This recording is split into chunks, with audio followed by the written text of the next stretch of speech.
Olá, começa agora o Em Pauta. Neste programa nós vamos tratar sobre a saúde do trabalhador. E está conosco a psicóloga, doutora em Psicologia Social e Institucional, Carmen Joango, professora do curso de Psicologia. Tudo bem, professora? Obrigado por participar do programa.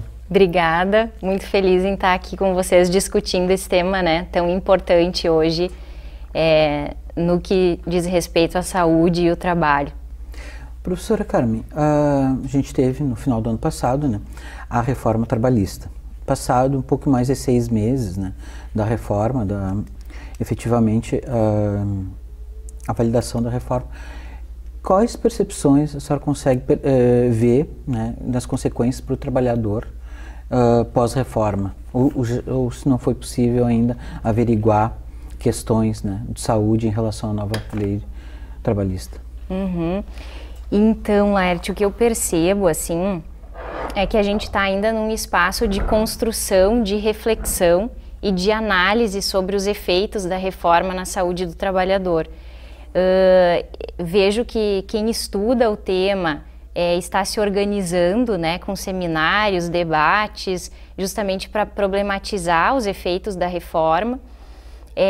Do ponto de vista econômico, né, a reforma ela foi apresentada assim numa justificativa de aumento, elevação da taxa de emprego e com o intuito de alavancar a economia, né, mas os índices que a gente tem visto contradizem essa expectativa, né, a gente tem, inclusive, ainda não tem estudos concretos nesse período de 6 meses, mas a gente tem um acompanhamento de inclusive uma redução, né, da taxa de emprego formal e a elevação, né, de um processo de precarização do trabalho, né. Então, eu percebo que ainda assim, como a reforma ela foi colocada em pauta muito repentinamente e não teve uma discussão coletiva como mereceria, né, uma reforma assim dessa magnitude, eu vejo que agora os grupos que investigam, né, os grupos de trabalhadores, até mesmo os sindicatos, estão se organizando para fazer esse debate. Então ainda está muito recente. Foram 104 alterações, né, professora?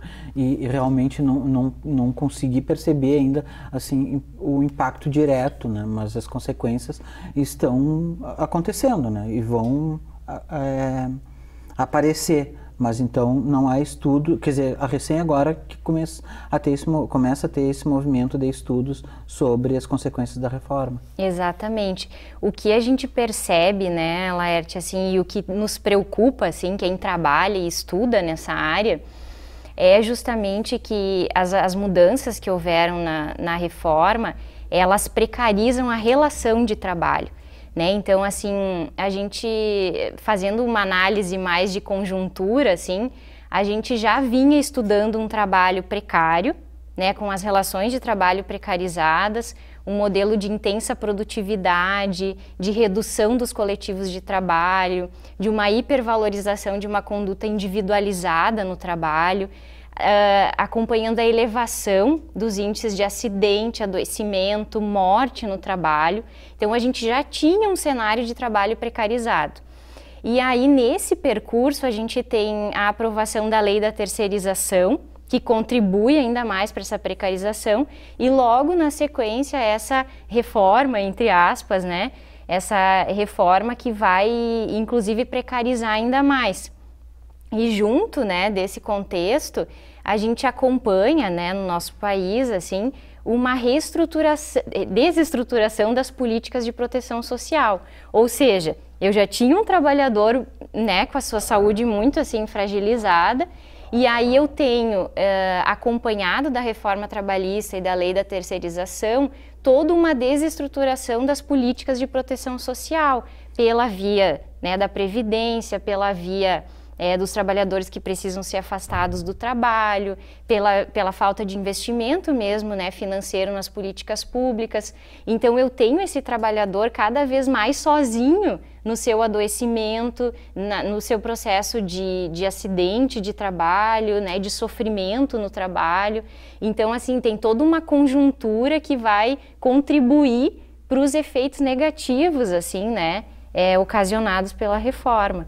Esse individualismo que a senhora fala do trabalho, isso está diretamente à política do neoliberalismo, né? Que prega justamente isso, a competitividade entre as pessoas, entre os trabalhadores. Mas até que ponto isso funciona, professor? Ou se funciona, até que ponto isso não se torna um prejuízo para a sociedade, um prejuízo para a nação, né? Porque se tem esse individualismo, né? A alta produtividade, consequentemente, há um adoecimento. Com certeza, porque Leti, os espaços de conversação, os espaços de troca, de socialização estão cada vez menores. Inclusive hoje, assim, né, a gente tem discutido uma força tão grande do neoliberalismo que alguns autores, pesquisadores vão falar, né, do ultra-neoliberalismo, assim, um processo onde realmente o mais importante é a geração, né, do capital, é o discurso econômico, em detrimento, assim, da promoção da saúde. Só que o que a gente vai ver? Uma contradição nisso também. Porque, por exemplo, o Brasil é o quarto país com maior índices de acidentes de trabalho. Né? Vi um dado agora do ano passado da Organização Internacional do Trabalho, que a cada 15 segundos um trabalhador morre em função de acidentes e doenças no trabalho. No Brasil? No mundo. No mundo. Mas o Brasil é um dos campeões em acidentes, né? Só as patologias, as doenças mentais ocupam a terceira maior causa de afastamento do trabalho.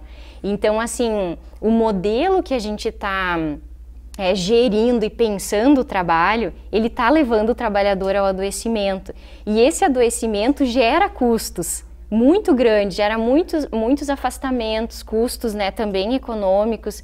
Então, assim, deixar de pensar a saúde também gera prejuízo. Pois é, então, essa política é uma política anti-vida, porque que nega a vida, porque se a cada 15 segundos uma pessoa morre em decorrência de acidente de trabalho ou de doença decorrente de trabalho, é uma política que não promove a vida, promove a morte. Não tem promovido, assim, né?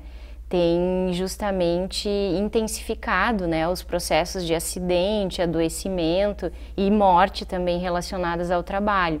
E qual é a discussão que a gente tem feito, assim, com relação a essas mudanças legais, né? O que a gente percebe, por exemplo, é uma implicação direta no acesso à justiça, né? O trabalhador, ele tem o seu acesso à justiça prejudicado e diminuído. A gente tem uma redução da força sindical, que é um importante fator de proteção para a saúde do trabalhador, né? E a gente tem as novas formas de contrato de trabalho, né? O trabalho intermitente, as horas, a possibilidade de exceder as horas extras de trabalho, a redução dos intervalos. Então tem uma série de elementos da precarização que são legalizados, né? E que vão incidir diretamente sobre a saúde do trabalhador, né? Então a gente, no ponto de vista assim da psicologia, várias patologias psíquicas, né, doenças mentais relacionadas ao trabalho, elas nascem justamente da sobrecarga de trabalho, né? Então da falta de intervalo, do excesso de horas extras, da solidão no trabalho, né? Então, assim, métodos de gestão que hipervalorizam a conduta individual, acabam deixando os trabalhadores cada vez mais sozinhos, né? Então a reforma só serviu para o capital, não para o trabalhador. Então, em grande parte. Né, aqui eu estou falando assim do ponto de vista da saúde do trabalhador, a gente vai perceber que a reforma, ela não está orientada para a promoção da saúde. Com certeza, assim, né, os elementos que ela traz, assim, de transformação vão, inclusive, elevar o impacto negativo, né, do trabalho na nossa saúde, assim, de modo geral. Por essa via de enfraquecimento dos coletivos, né, por legalizar, né, essa sobrecarga, entre outros elementos aí que vão interferir diretamente. Eu vi um relatório da OIT, do Ministério do Trabalho, que a cada 4 horas e meia um trabalhador morre no Brasil decorrente a acidente de trabalho, e que 4% do PIB é comprometido todo ano em decorrência dessas mortes, em decorrência de afastamentos, né? Então, quer dizer, essa provocação que eu estava lhe fazendo antes, assim, há um custo para a nação muito grande, né? Não só social, mas financeiro também. Com certeza. E está demorando um pouco, assim, do ponto de vista da gestão pública, né, do Estado, perceber o custo que isso gera mesmo, né, para os cofres públicos. Porque um trabalho de prevenção em saúde do trabalhador, né, um trabalho de fiscalização das condições de trabalho, reduz também os acidentes, reduz os afastamentos do trabalho, reduz os adoecimentos e as mortes, né? E diretamente aí sim poderia contribuir com o desenvolvimento também, né?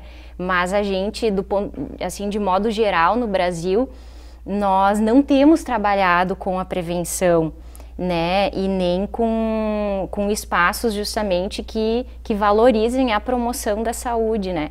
Pelo contrário, a gente tem visto o trabalho cada vez mais precarizado e cada vez mais, assim, uma intensificação, principalmente do adoecimento psíquico relacionado ao trabalho, né? Uma coisa que nos tem preocupado muito é a ocorrência de suicídios no local de trabalho, né? De suicídios dentro do local, assim, tanto individual do próprio trabalhador, quanto suicídios coletivos, que são pouco discutidos, né? Que não aparecem, que são muito invisibilizados, né? Além dos próprios acidentes e adoecimentos. E uma coisa que preocupa muito é que a gente já tem estudos, né, mostrando que o trabalhador que possui um contrato terceirizado, que presta serviços ou que trabalha numa atividade informal, tem uma chance muito, muito mais elevada de sofrer um acidente ou adoecimento do que o trabalhador registrado formalmente. Eu tenho um dado de uma pesquisa feita pelo DIEESE e pela CUT em 2013, de que a cada 10 acidentes de trabalho, 8 estão diretamente ligados à terceirização. Exatamente. E eu gostaria de ouvir a senhora sobre a terceirização, quer dizer, ela se instalou, né, para que pelo menos essa desculpa que, quer dizer, essa foi o conceito que eu encontrei de que ela possibilitaria aos empresários a se dedicarem exclusivamente à sua atividade fim, mas agora com essa queda, né, na nova regra, então é totalmente pró-capital, né? Se a própria atividade fim ela pode ser terceirizada, então o compromisso com a sociedade não há nenhum. É dessa forma que vocês estão percebendo, professora, durante os estudos que vocês fazem lá na URGS?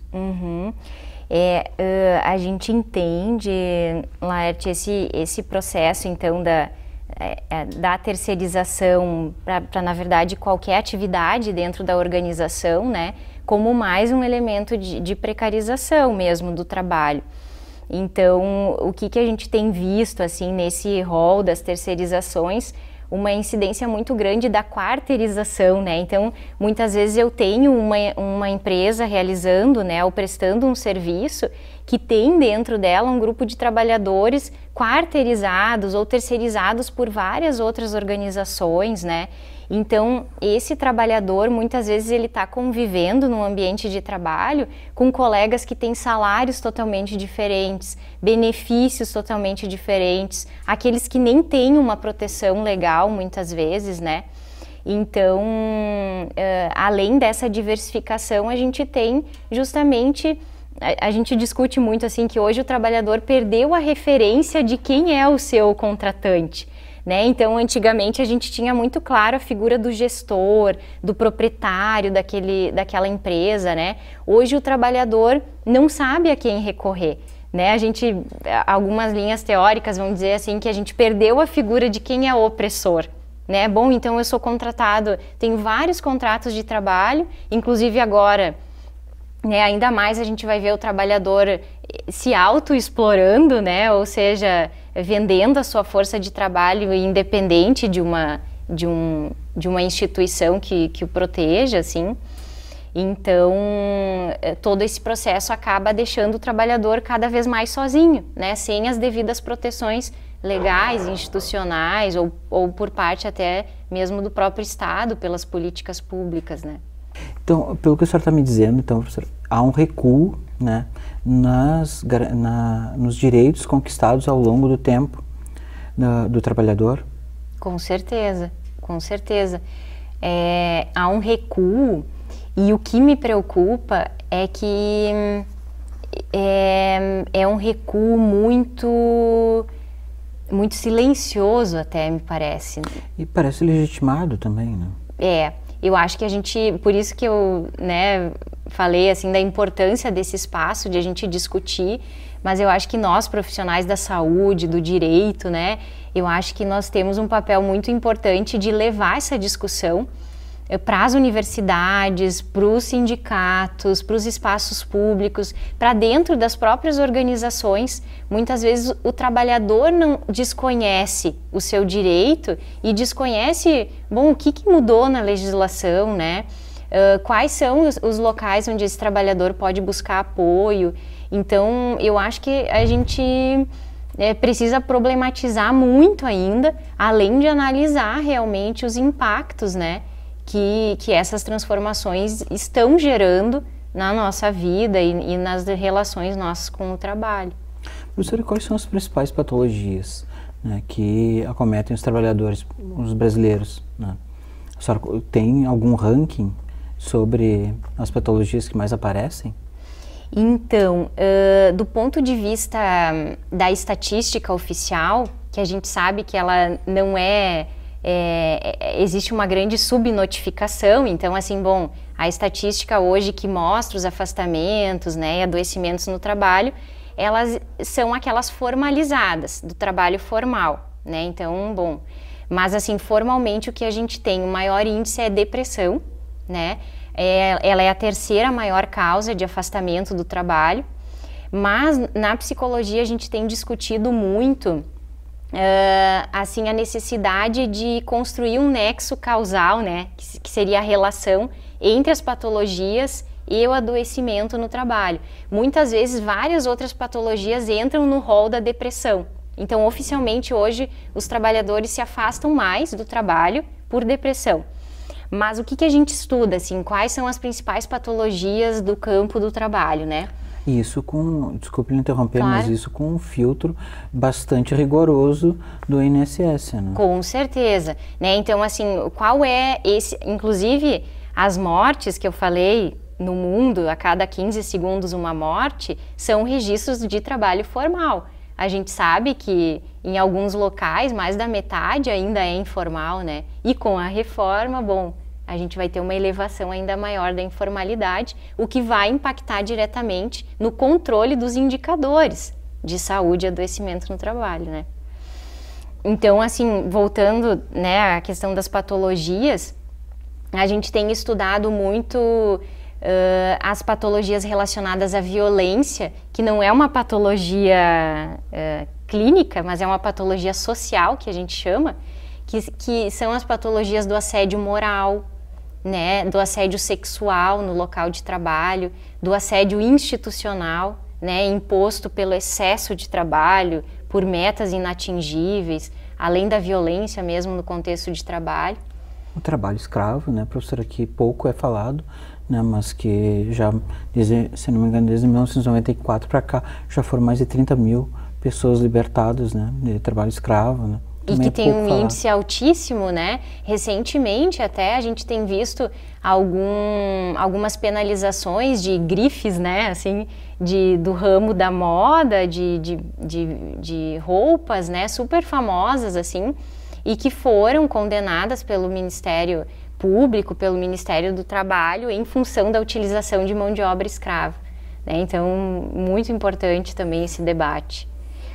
E dentre outras questões que estão cada vez mais comuns, a gente tem o desenvolvimento do burnout também nos locais de trabalho, que é ocasionado por uma exaustão, né, por um processo de estresse agudo relacionado ao trabalho. A gente tem ainda pesquisas bem incipientes no Brasil sobre o karoshi. O karoshi é uma morte súbita por excesso de trabalho, né, um infarto ou um AVC que leva o trabalhador à morte. E ele é por justamente um excesso, né, de pressão que em algum momento se rompe ali e acontece, então, via maneira orgânica, via AVC ou...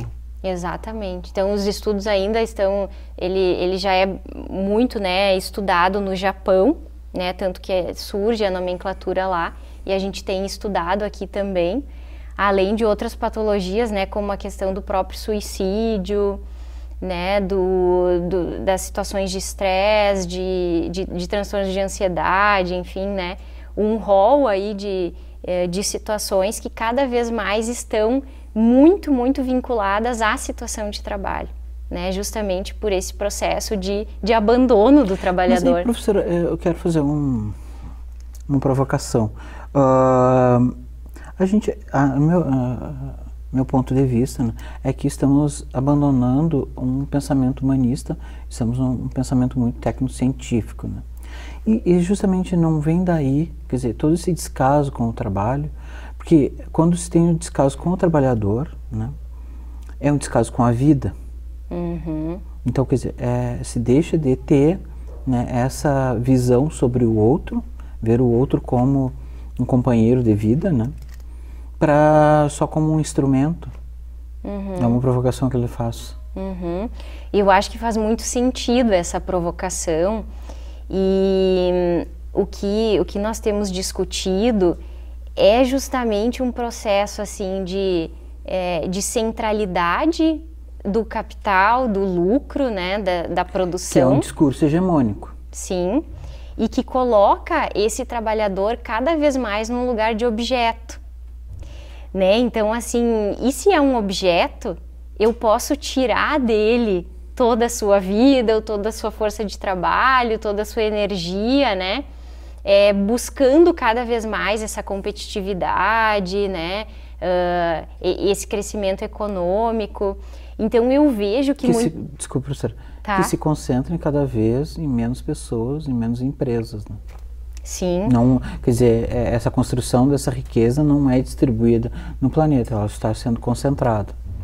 Exatamente, e a gente tem todo o processo, né, da própria globalização, né, das empresas multinacionais, desenvolvendo o seu capital nos países em desenvolvimento ou periféricos, né, então tem todo um contexto aí que vai gerar essa exploração do trabalho, né.